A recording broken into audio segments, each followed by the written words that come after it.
YCP ఎమ్మెల్యేల మార్పు చేర్పుల్లో భాగంగా అధిష్టానం టికెట్లు కేటాయించకపోవడంతో రాజీనామాల పర్వం కొనసాగుతుంది. Singanamala MLA Jonnalagadda Padmavathi social media వేదికగా పలు ఆసక్తికర వ్యాఖ్యలు చేశారు. 2024 ఎన్నికల్లో వైసీపీ ఎమ్మెల్యే టికెట్ తనకు ఇస్తారా లేదా తెలియదన్నారు. తనకు సీఎం జగన్ మాట ఇచ్చాడు, కానీ నియోజకవర్గంలో మాత్రం కొందరు టికెట్ లేదని ప్రచారం కొనసాగిస్తున్నారని తెలిపారు. పార్టీ అధినేత జగన్ చెప్పిన ప్రతి కార్యక్రమాన్ని ప్రజల్లోకి తీసుకువెళ్లానని, పార్టీ అభివృద్ధి కోసం అన్ని విధాలుగా కష్టపడ్డానని ఆమె తెలియజేశారు. మంత్రి పెద్దిరెడ్డి రామచంద్రారెడ్డి, ఎంపీ మిథున్ రెడ్డిలు ఏం చేస్తున్నారో తమకు తెలియదన్నారు. ఇక జగన్ ఎలాంటి నిర్ణయం తీసుకుంటారో వేచి చూడాలని ఎమ్మెల్యే పద్మావతి అన్నారు.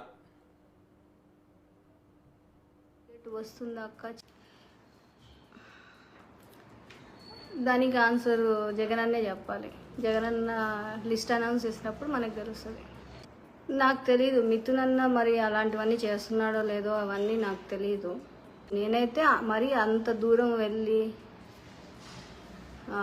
అంటే బయట పబ్లిక్ టాక్ని గురించి డిస్కస్ చేసే అంత ఇది నేను చెయ్యను. సో మేబీ ఉండకపోవచ్చు అనుకున్నాను. ఉంటే ఎవరేం చేయలేరు. మోస్ట్లీ ఉండకపోవచ్చు అని అనుకుంటున్నాను. జగన్ అన్న డెసిషన్ ఎలా ఉంటుందో we have to wait for it. అలాగే జగన్ అన్న చెప్పిన ప్రతి ప్రోగ్రామ్ చేసుకుంటూ వెళ్ళాము. అలాగే గడప గడపకు మన ప్రభుత్వం ప్రోగ్రామ్ చేయమని చెప్పారు. గడప గడపకి మన ప్రభుత్వం ప్రోగ్రాము మేము సక్సెస్ఫుల్గా బాగా చేసాము.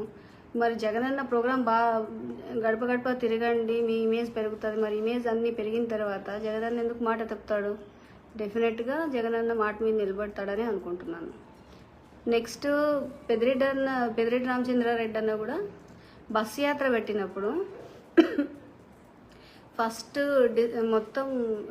ఫస్ట్ డే మనకి బస్సు యాత్ర పెడుతున్నప్పుడు కూడా ఎవరికైతే టికెట్ కన్ఫర్మ్ అయిందో వాళ్ళే బస్సు యాత్ర పెట్టండి ఫస్ట్ అని మమ్మల్ని కన్విన్స్ చేసి మాతో ఫస్ట్ బస్సు యాత్ర పెట్టించారు.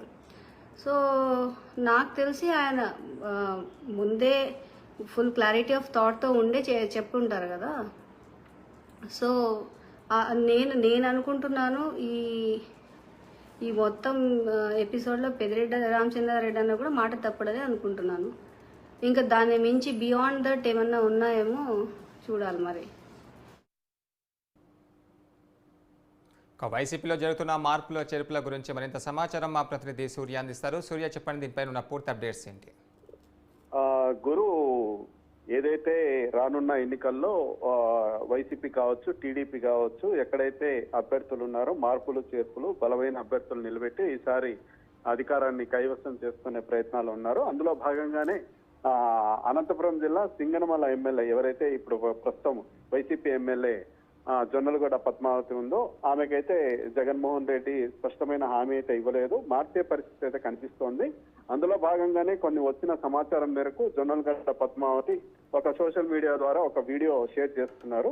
ఏదైతే జగన్మోహన్ రెడ్డి పైన నమ్మకం అయితే పెట్టుకున్నామో అదైతే తప్పనిసరిగా వమ్ము చేయరు. అదే విధంగా కూడా పెద్దిరెడ్డి రామచంద్రారెడ్డి కూడా తర్వాత మిథున్ రెడ్డి కూడా కొన్ని మార్పులు చేర్పులు చేసే దాంట్లో కీలకంగా వ్యవహరిస్తున్నారు.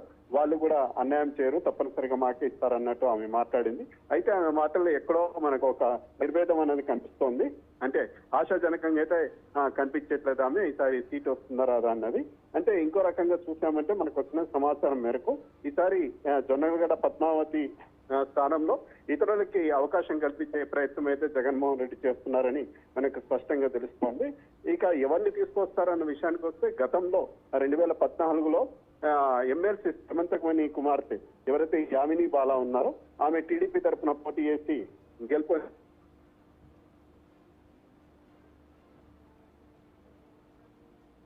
దాంతో ఒక ఊహాగానాలు ఏమంటే ఈసారి ఆమెకు ఇస్తారు పార్టీ టికెట్ అన్నట్టు అనిపిస్తుంది. ఎందుకంటే ఈ జొన్నలగడ్డ పద్మావతి గతంలో బండారు శ్రావణి అనే ఒక టీడీపీ అభ్యర్థి పైన ఈమె గెలుపొందింది. అయితే ఈసారి జగన్మోహన్ వర్గానికి సంబంధించిన కాన్స్టిట్యున్సీ అక్కడ వచ్చేసి మాలా మాదిగలు ఎక్కువ ఉన్నారు. ఈమె జొన్నలగడ్డ పద్మావతి వచ్చేసి మాల సామాజిక వర్గానికి సంబంధించిన వ్యక్తి. ఈసారి మాదిగలకు అవకాశం ఇద్దాము అన్న ఆలోచన కూడా ఉన్నట్టు తెలుస్తోంది. అందులో కూడా ఈమె భర్త ఎవరైతే ఆలూరు సాంబశివారెడ్డి ఉన్నారో ఆయనకు కూడా ఒక పదవి ఇచ్చారు, ఉన్నత విద్యాశాఖ సలహాదారుడిగా. వీళ్ళకు సంబంధించిన ఒక ఎస్ఆర్ఐటి కళాశాల కూడా ఉక్రాసంద్ర మండలంలో ఉంది. అందులో చూసామంటే దాదాపుగా వీళ్ళు ఎమ్మెల్యే అయిన తర్వాత ఒక 3 సార్లు ఆ కళాశాలలో చదివే విద్యార్థులకు వచ్చేసి ఫుడ్ పాయిజన్ అయింది. ఒక నెల క్రితం కూడా ఒక అమ్మాయి అందులో సూసైడ్ చేసుకునేసి ఆత్మహత్య చేసుకుని చనిపోవడం జరిగింది. ఇవన్నీ కూడా వివాదాలు కూడా వాళ్ళకు ఒక రకంగా చుట్టుముట్టి ఈసారి ఎమ్మెల్యే టికెట్ రాకపోవడానికి కారణం అన్నట్టు తెలుస్తోంది. అదే విధంగా జొన్నలగడ్డ పద్మావతి ఎక్కడ కూడా కార్యకర్తలు కానీ నాయకులు కానీ మండలంలో ఎక్కడ అందుబాటులో ఉండరు పెద్దగా. ఎంతసేపు వాళ్ళ భర్త ఎవరైతే ఆలూరు సాంబశివారెడ్డి ఉన్నాడో ఆయనే అన్ని సరిచూసుకుంటారు. ఒక ఎమ్మెల్యేగా ఈమె చేసినట్టు ఏమీ లేదన్నట్టు ప్రజల్లో కూడా ఒక అసంతృప్తి కనిపిస్తోంది. మరోవైపు చూస్తే అక్కడ బలమైన క్యాండిడేట్ కావాలి కాబట్టి జగన్మోహన్ రెడ్డి ఆలోచన చేస్తున్నారు. ఇంకో విషయం ఏమంటే టీడీపీ తరఫున ఈసారి బలమైన క్యాండిడేట్ కోసం వాళ్ళు వెతుకుతున్నారన్నది కూడా తెలుస్తుంది. ఇంకా వీలైతే మాజీ మంత్రి మాజీ పిసిసి అధ్యక్షుడు శైలనాథ్ ని పార్టీ టికెట్ ఇచ్చి టీడీపీ బరిలో దింపే అవకాశం ఉంది. కాబట్టి అటువంటి హేమాహేమల్ని ఎదుర్కోవాలంటే జొన్నలగడ్డ పద్మావతి శాయశక్తుల కృషి చేసినా కూడా వల్ల కాదు కాబట్టి అభ్యర్థిని మార్చే పరిస్థితి ఉందంటూ తెలుస్తోంది గురు. అయితే సూర్య, పద్మావతి స్థానంలో వేరేవారు నియమిస్తే పద్మావతి తదుపరి కార్యాచరణ ఎలా ఉండబోతుంది? అంటే ఇప్పుడే మనకు ఈ రోజే విషయం తెలిసింది గురు. ఆమెకి పార్టీ టికెట్ వస్తుందా రాదా అన్నది ఆమెకు కూడా క్లారిటీ లేదు. మనకు వచ్చిన సమాచారం మేరకు రాకపోవచ్చు. కాబట్టి ఒకవేళ స్పష్టమైన సంకేతాలు గనక రాష్ట్ర అధిష్టానం నుంచి గనక ఏదైనా తెలిస్తే ఆమె ఎటువంటి స్టెప్ వేస్తుందన్నది అప్పుడు తెలుస్తుంది గురు. ఇప్పటికైతే ఆమె అయితే ఏమి చెప్పట్లేదు, ఏమి తెలియట్లేదు. Right, thank you Surya.